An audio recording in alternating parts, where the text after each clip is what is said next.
Imtiaz sir, सबसे पहला सवाल मैं आपसे करना चाहूँगा, अगर मैं तमाशा की बात करूँ, with all due respect, they are brilliant actor, Ranbir Kapoor, Deepika Padukone, उनकी एक्टिंग को लेकर कोई सवाल ही नहीं पैदा होता। यही दो क्यों चाहिए थे आप? जब आप कास्टिंग करते हैं ना, तो आप एक एक की कास्टिंग करते हैं। आप कभी ऐसे नहीं जाते कि मैं दो को कास्ट साथ में कर दूँ। I never think of pairs. मैंने देखा कि ये जो कैरेक्टर है वेद का, उसके लिए रणबीर सूटेबल है, और जो दीपिका है वो बहुत सूटेड है तारा के लिए, तो उस तरह से अलग अलग इनकी कास्टिंग की। ओके, अगर मैं प्रेम कहानियों की बात करूँ, आपने एक नई परिभाषा दी है, चाहे वो जब भी मेट हो, चाहे वो रॉकस्टार हो। रॉकस्टार जैसी फिल्म देखने बहुत अपीलिंग लगी लोगों को, एक अलग तरह का प्रेम देखने को मिला। तमाशा की मैं अगर बात करूँ, किस तरह का प्रेम होगा इम्तियाज सर? ये उस तरह का प्रेम है, तमाशा में उस तरह का प्रेम है जो प्रेम एक नॉर्मल इंसान को एक्स्ट्रा ऑर्डिनरी बनाता है, जो एक साधारण व्यक्ति को कलाकार बनाता है। ये इस तरह का प्रेम है, ये इस तरह का टच है जिससे आपको समझ में आता है कि ज़िंदगी में औरत क्यों ज़रूरी होती है, और वो किस तरह से आपको उस जर्नी पे ले जाती है जिससे आप खुद को पहचान सकें। कुछ रियल लाइफ रेफरेंस भी आपने उठाए, जैसे आपने कहा कि एक औरत बताती है आपको, जी जी जी, एक अलग सफर पे ले जाती है। क्या कहीं निजी जिंदगी से भी कुछ उठाया? निजी जिंदगी में जो ख्यालात होते हैं, जो आपके इंसिडेंट्स होते हैं, वही आपको कहानी सजेस्ट करते हैं। मगर ये ज़रूरी नहीं होता कि जो कहानी आप दिखा रहे हैं वो दरअसल पूरी तरह से निजी ज़िंदगी पर बेस्ड हो। तो मेरे ख्याल से कुछ छोटी मोटी चीज़ें होंगी जो मैंने भी अपनी ज़िंदगी में देखी हैं, जो आप तमाशा में देख सकते हैं, मगर पूरे तौर पे ऐसा नहीं है कि ये पिक्चर ऑटोबायोग्राफिकल है। तमाशा टाइटल देने की कोई खास वजह? तमाशा टाइटल मेरे ख्याल से पहली बार ऐसा हुआ है कि मुझे अपनी फिल्म का टाइटल पसंद है, बिकॉज हर तरह से ये फिल्म ये टाइटल इस फिल्म से सूटेबल है। पहली बार तो तमाशा का मतलब जो होता है वो होता है एक स्पेक्टिकल, एक नज़ारा, या कह लीजिए एक शो जिसको आप देखते हैं और जिसको देख के आपको मज़ा आता है। तो दूसरी बात ये कि तमाशा अक्सर स्टेज से रिलेटेड होता है।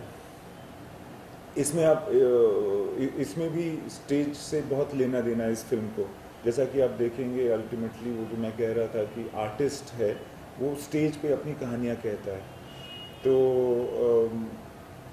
उसीलिए तमाशा हर तरह से सूटेबल था। और मैंने अपने आप को बहुत खुशकिस्मत समझा कि किसी तरह से तमाशा टाइटल अब तक ऐसा एक टाइटल है जिस पे फिल्म बनी नहीं है, जो कि बहुत एक रेयर बात है। ओके, वैद की मैं बात करूँ, रणबीर कपूर की बात करूँ, मैं तारा की बात करूँ, पहले दिन द वेरी फर्स्ट शॉट और the very first seen you shot with him, क्या ब्रीफ था आपका दोनों को किरदारों? पहले तो उनको कहानियाँ पता थी, दोनों रणबीर और दीपिका को कहानी फिल्म की पता थी, उसके कैरेक्टर के बारे में, कैरेक्टर की कहानी, उसकी बैक स्टोरी, क्या ज़िंदगी रही होगी, सारी चीज़ों की डिस्कशन हो गई थी। हमने कई सारे सीन्स इधर वर्कआउट भी कर लिए थे इसी कमरे में, ऐसे इम्प्रोवाइजेशन, स्क्रिप्ट रीडिंग, उस तरह से हम हर तरह से तैयारी भी की हुई थी। पहला जो शॉट था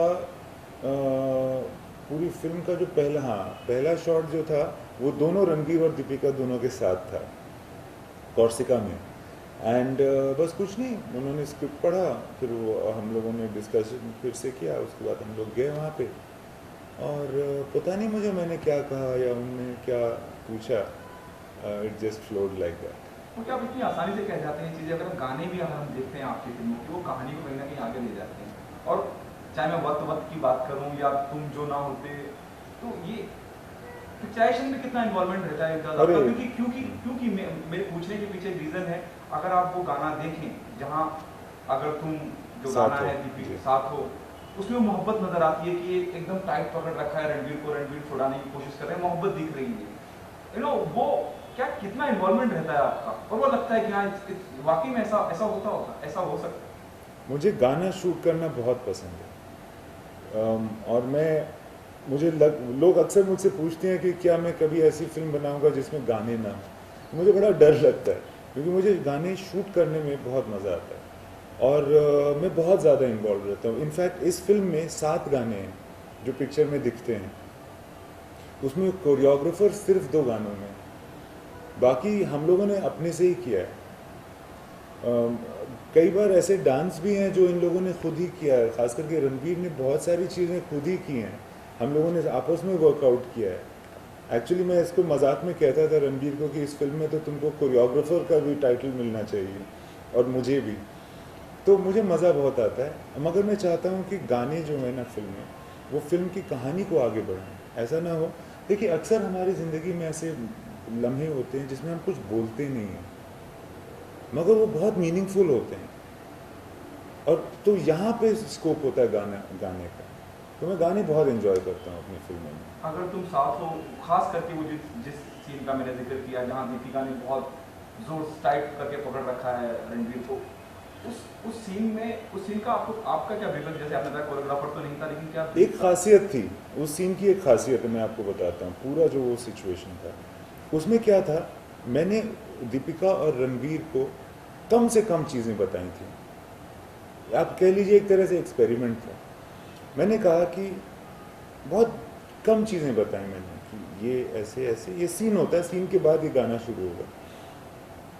4-5 चीज़ें बताई थी कि ये टेबल है, वो छुड़ा के यहाँ आएगा, ऐसे बैठोगे, फिर वो आके ऐसे बैठेगी, फिर तुम इधर देखोगे, और फिर वैसे, और उसके बाद फिर तुम उठ के चले जाओगे। कब, कैसे, कितनी देर के बाद, ये कोई कुछ नहीं बताया था। मैंने बोला था अब तुम लोग जो करोगे वो मैं देखूंगा और फॉलो करूंगा। फिर मैंने देखा कि वो ऐसे कर रहा है, तो मैंने बोला एक सेकंड, तो अभी शॉट ये होगा। ये नहीं था कि मैंने शॉट पहले से डिसाइड किए हुए थे, यूजुअली उल्टा होता है। तो उस गाने में आप समझ लीजिए कि मैं रणबीर और दीपिका को फॉलो कर रहा था। ओके, मैं वसत पे आता हूँ। वसत की अगर मैं बात करूँ, एक एक्टर जो उसमें रॉक स्टार टाइप हैं और उनके वीग वगैरह लगा रखी है आपने, और खास ओबामा का भी हिस्सा, छोटा सा रोटी बहुत अच्छा किया था। हुए थे जस्ट उनको भी लेना है क्योंकि आप यू नो म्यूजिक एक अलग तरह का है, और फिर पिक्चराइजेशन भी आप जिस तरह करते हैं, कहाँ से सोचते हैं इंतजार आप? देखिए क्या है, मैं आपको बताऊं क्या होता है कि मैंने दुनिया में बहुत जगह ट्रैवल किया है, मैंने हर सतह के लोग से मुलाकात की है। मुझे लगता है कि कुछ मूलभूत चीज़ें होती हैं ना जो हर आदमी में कॉमन होती हैं। जो शहर में रह रहा है वो कहीं ना कहीं अपने आप को एक मैकेनिकल ज़िंदगी में फंसा हुआ इंसान समझता है। कुछ ना कुछ मजबूरियां होती हैं हालात की, जो हर इंसान के साथ होती हैं, चाहे वो और वही मैं दिखाना चाह रहा था। ये जो कैरेक्टर है जो इश्तियाक ने प्ले किया, जो वत वत गाता है, वो एक रिक्शा वाला है। उसकी कहानी वेद की कहानी से इतनी ज़्यादा मिलती है, हालांकि वो लोग अलग अलग लेवल के लोग हैं, और आप रिक्शे वाले से हमेशा बात करते हैं और वो आपको अपनी कहानी हमेशा सुनाता है। आपको अक्सर, मुझे लगा है ज़ाती ज़िंदगी में कई बार लग चुका है कि यार मैं जो एक्चुअली सोचता हूँ मैं फिल्म डायरेक्टर हूँ, बट ये जो रिक्शे वाला, आपको पता होगा मैं रिक्शे में बहुत ट्रैवल करता हूँ, तो रिक्शे वाले से जब बात, उसको पता नहीं मैं कौन हूँ, वो अपनी बात बताता रहता है, बट मुझे लगता है कि मेरी ज़िंदगी से कितनी करीब है इसकी ज़िंदगी। तो फिर उसको मैंने इश्तियाक को कास्ट किया। एक्चुअली वो एक कारण बनता है इस फिल्म में वेद की कहानी को आगे बढ़ाने का। और जैसे कि ये रिक्शा वाला है और ये मजबूरी में रिक्शा चलाता है, क्योंकि बड़े शहर में कीमतें बड़ी होती हैं, बच्चे हैं, पालना है, सारा कुछ है, मगर उसको बनना था सिंगर। और एक समय था जब वो इलाहाबाद में रहता था, जब वो गाने गाता था, तो उसकी मेमोरी में वो गाना है वक्त वक्त। ओके, मैं शायद आई बी रिपीटिंग माय सेल्फ, जिस तरह के किरदारों का चुनाव आप करते हैं, अगर मैं रॉकस्टार की बात करूं, रणवीर की जो भाभी बनी थी, रणवीर की जो भाई बने थे, तो भाई बता कब करेगा, मुहूर्त निकालेंगे क्या? हाईवे की मैं बात करूं, जहाँ पे वो रणदीप हुडा का जो हेड रहता है वो आके कहता है भाई भाटी ये बात तो रह जाएगी, वो अच्छा डायलॉग था। इतनी डिटेलिंग कैसे करते हैं रणवीर और इम्तियाज आप, मतलब और फिर उसके बाद वो किरदारों को देखना बड़ा मुश्किल होता है, वो नजर भी नहीं आता। जी जी जी जी जी जी वो फिर बाद में आप उन्हें ढूंढने या किसी और फिल्म का हिस्सा बनते हुए देखें, वो भी नहीं होता है। और लेकिन हाँ, वो जितने वक्त के लिए भी रहते हैं, भले से थोड़े से वक्त रहे, फिर छाप छोड़ जाते हैं।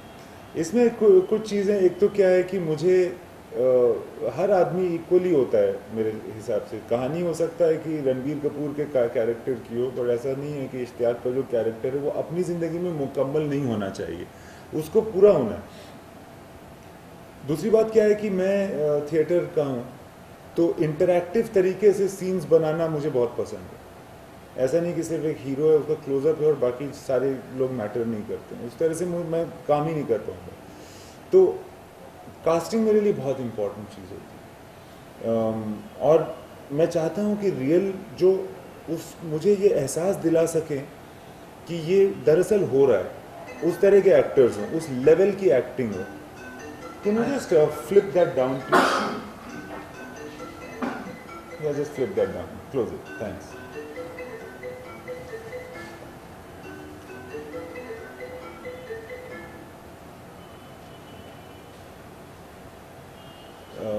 जी, तो दूसरी बात क्या है कि आजकल कास्टिंग जो है वो धीरे धीरे ज़्यादा से ज़्यादा इम्पोर्टेंट होती जा रही है। पहले डायरेक्टर की टीम को ही कास्टिंग करनी पड़ती थी, हम लोग खुद ही, बट अब क्या है, मुकेश छाबड़ा की वजह से, जो इस फिल्म के और लव आजकल के वक्त से मेरे साथ काम कर रहे हैं, उनकी वजह से मुझे बहुत आसानी होती है ऐसे एक्टर्स को चुनने में और वहाँ तक पहुँचने में जो शायद बॉम्बे आए ही नहीं है कभी, मगर हम उन तक पहुँच सकते हैं। हम वो माध्यम भी बन सकते हैं कि अच्छे एक्टर्स जो हैं वो यहाँ आ जाएं। आप तमाशा में देखिएगा, जैसे आपने हेमंत मोहर की बात की, जो कहते हैं कि ये बात तो रह जाएगी भाटी, या आपने उसके पहले रॉकस्टार में वो बात की थी। बहुत ही अच्छे एक्टर्स हैं ये लोग, बाद में मतलब उनमें से कई एक्टर्स ने बाद में भी एक्टिंग की, भाभी हों या वो जो बड़े भाई हैं जयदीप ने अनुराग की फिल्म में बहुत बड़ा रोल किया था। तो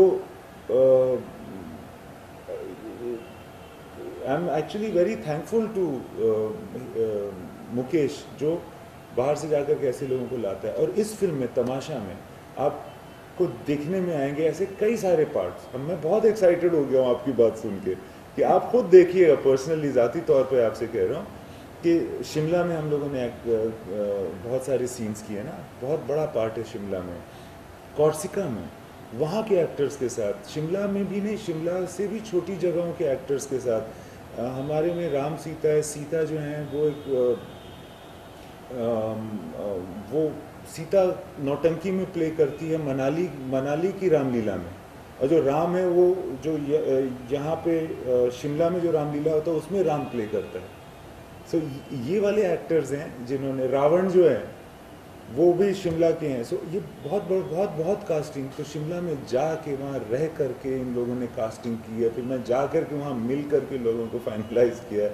कॉर्सिका में भी यही किया हमने, अलग अलग जगह में इस तरह से किया है। ओके, मीरा, अगर मैं मीरा जो किरदार निभाया था दीपिका ने बहुत वक्त पहले, सैफ की फिल्म की मैं बात करूँ, कॉकटेल में, कितना ग्रो किया उन्होंने as an actor, as an individual? बहुत ज़्यादा ग्रो किया है मेरे ख्याल से। दीपिका की एक शाइनेस थी, वो बहुत शाई है एज ए पर्सन। वो शाइनेस पहले उसकी एक्टिंग में भी आती थी, उसके कॉन्फिडेंस को कम करती थी। अब वो शाइनेस उसकी ज़िंदगी में तो है मगर उसकी एक्टिंग में नहीं होती। ओके, रणबीर कपूर रॉकस्टार के बाद और क्या कहना चाहेंगे आप रणबीर के बारे में, और रणबीर कितना सरप्राइज करेंगे अपने फैंस को, ऑडियंस को, क्रिटिक को? मैं रणबीर के बारे में ये कहना चाहूँगा कि ये एक बड़ा जानवर है, ये एक अलग रेस का घोड़ा है। इसके जो हाइज एंड लोज होते हैं ना, ये अलग, इसकी रिदम अलग है। ये ट्रू एक्टर है। तो ये अक्सर उस रेस में होता ही नहीं है जिस रेस में लोग उसको देखने की कोशिश करते हैं। तो मुझे लगता है कि रणबीर इस फिल्म में, उसने मेरे हिसाब से रॉकस्टार से ज़्यादा डिफ़िकल्ट रोल किया है, रॉकस्टार से ज़्यादा मल्टी लेयर्ड रोल किया है और यूनिक रोल किया है, जो कि जिससे आप रिलेट तो कर सकते हैं। आपको लगेगा कि ये मेरे साथ ही हो रहा है, मैं सारा फील कर सकता हूँ कि ये जो मुझे बताने की कोशिश कर रहा है। Yet at the same time he is doing it so nicely that he is moving me. So मुझे लगता है कि मुझे बहुत ज़्यादा एक्साइटमेंट है रणबीर के रोल की वजह से इस फिल्म में। मुझे बहुत ज़्यादा एंटिसिपेशन भी है कि लोग जब उसको देखेंगे तो वो क्या कहेंगे। Okay the last one sir. Yes sir. जरा प्लीज तमाशा के अगर मैं ट्रेलर की बात करूँ, जी, जितना जी, मैं थोड़ा बहुत जो मैं समझता हूँ या मेरे को ट्रेलर या प्रोमो है as an individual as a journalist, कहीं ना कहीं इस बात का एहसास दिलाता है ट्रेलर या प्रोमो कि एक शख्स किसी से प्यार तो करता है लेकिन उसका अपने किसी एक काम को लेके या किसी एक पैशन को लेके एक अलग जुनून है, तो उसमें ही उससे मोहब्बत करता चला जाता है और वही तमाशा हो। अच्छा, इज इट ट्रू? नहीं एग्जैक्ट ऐसा नहीं है, बल्कि दूसरी तरह से मुझे लगता है कि अगर आप इसी ट्रेलर को देखिए जब तमाशा फिल्म हम बना रहे थे ना, तो हमें उस वक्त बनाते हुए भी मालूम था कि ये फिल्म जो है ना, इसका ट्रेलर बनना बहुत मुश्किल होगा, क्योंकि वो फिल्म की कहानी ऐसी है। क्या होता है ना कि कभी कभी एक लड़की एक लड़के से प्यार करने लगती है, मगर वो जिससे प्यार करती है ना, वो उसके अंदर का इंसान है, बाहर से वो कुछ और है। तो जो उसके जो बाहर का जो रवैया होता है, ये उसको नहीं पसंद आता। वो कहती है कि तुम वो क्यों नहीं हो जो मैं समझती हूँ कि तुम हो, जो तुम्हारे अंदर मुझे दिखता है। मगर उसको बनने के लिए आपको अपनी जिंदगी में जितने चेन्स लगी हुई हैं, जितने आप हिपोक्रेसी में फंसे हुए, सबको तोड़ के निकलना पड़ेगा। एक चैनल आईडी चाहिए मेरे को जी। सर। इंटरवल में ये जो खाने आते हैं हम लोग, वो भी समोसा ले ले खा लो। एक समोसा ले ले, तो पूरा प्लेट खाना होता है।